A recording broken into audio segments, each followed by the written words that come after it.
शंकर जी के मंदिर में सबसे पहले किसका दर्शन होता है? उत्तर दो जोर से।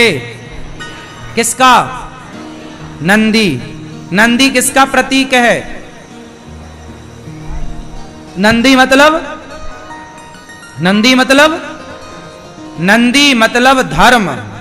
बैल जो है, नंदी जो है, वह धर्म का प्रतीक है। धर्म के चरण कितने होते हैं? 4। नंदी के पांव, धर्म के 4 पांव होते हैं। धर्म के 4 चरण, सत्य, दया, दान और तप। सत्य, दया, दान, तप, धर्म के 4 चरण होते हैं। जो सत्य, दया, सत्य के राह पर है, दया के राह पर है, दान और तपस्वी है, वो धर्मात्मा है। जिसके अंदर सत्य नहीं, दया नहीं, दान नहीं, तप नहीं, वो धर्मात्मा नहीं हो सकता। तो शंकर जी का वाहन कौन है? नंदी नहीं। शंकर जी नंदी पर नहीं बैठते। नंदी धर्म का प्रतीक है और शंकर जी धर्म पर सवार होते हैं, धर्म की सवारी करते हैं। शंकर जी किस पर बैठते हैं? धर्म पर। बोलो हाँ या ना। शंकर जी किस पर बैठे हैं? जोर से। हाँ, अभी नई संसद बनी थी तो वहां पर एक सेंगोल की चर्चा आप लोगों ने सुनी थी।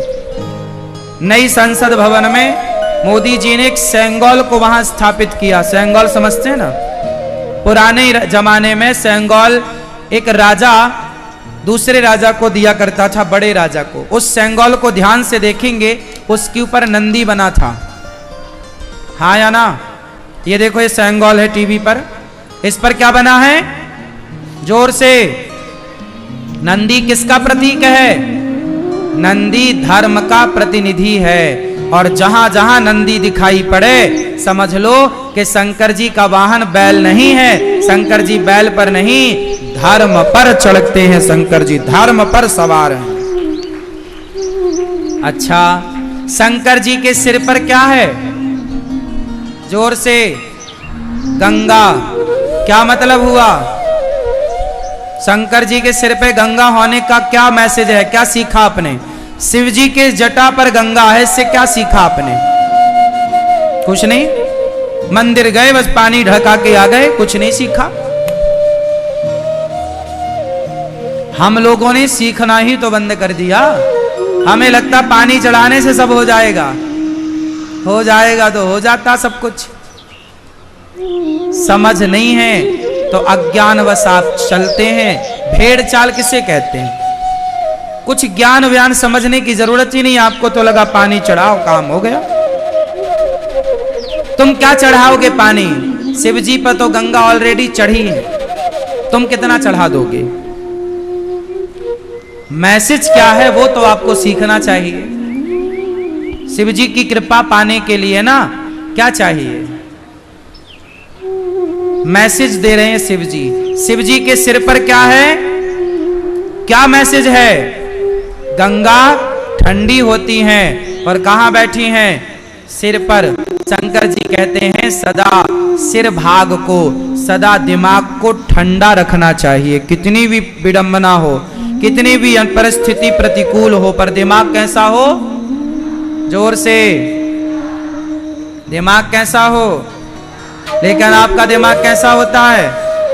और पानी चढ़ा रही हो शंकर जी के ऊपर और दिमाग इतना गर्म है, सास को पानी नहीं पिला रही हो, पति की सेवा नहीं, पति परेशान है, आप भी परेशान हो, दिमाग बिल्कुल हीटर की तरह जल रहा है और शंकर जी पे पानी चढ़ा रहे हैं।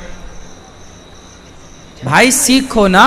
हमारे मंदिर में बैठे देवी देवता कुछ मैसेज देने के लिए बैठे हैं। मंदिर यूं ही नहीं बनाए जाते। दिमाग को कैसा रखोगे? अच्छा, शंकर जी के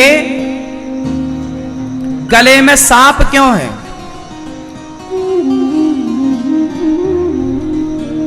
आप बताओ, शंकर जी के गले में सांप क्यों है? क्यों सर्पों की माला? दादाजी आप बताओ, सर्पों की माला शंकर जी क्यों पहनते हैं? ये भैया बताओ, चश्मा वाले बेटा बताओ, शंकर जी सर्पों की माला क्यों धारण करते हैं?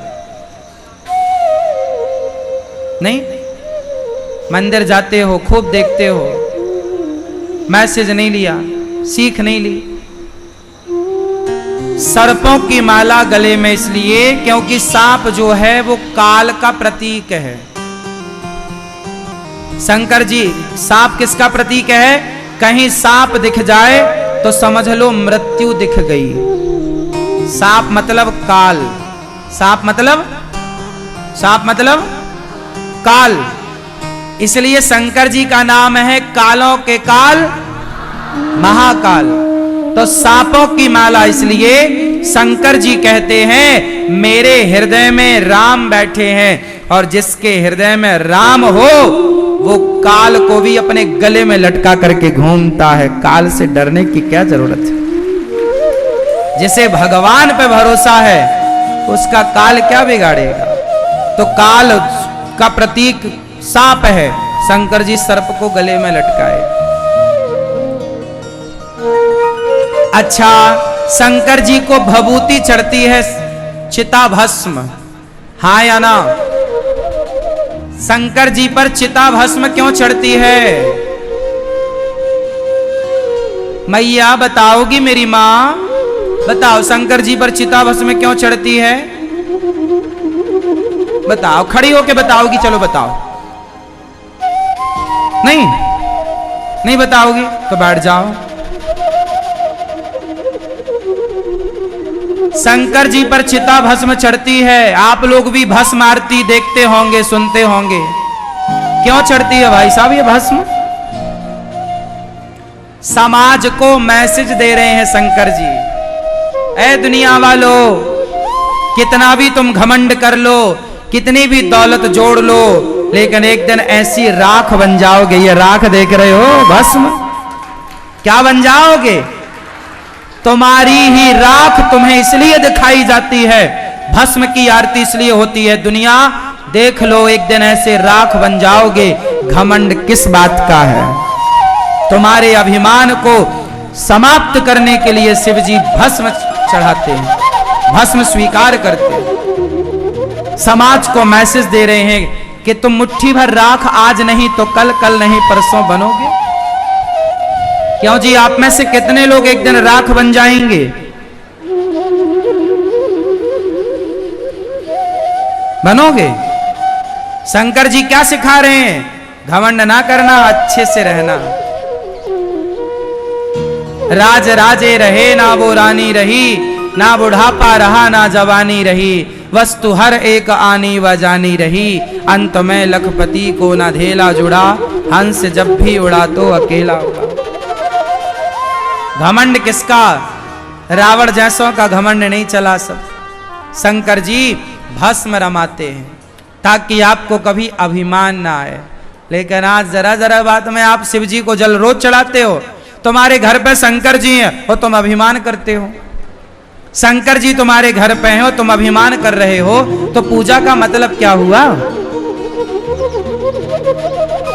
क्यों मेरी माँ? हाँ चलो, शंकर जी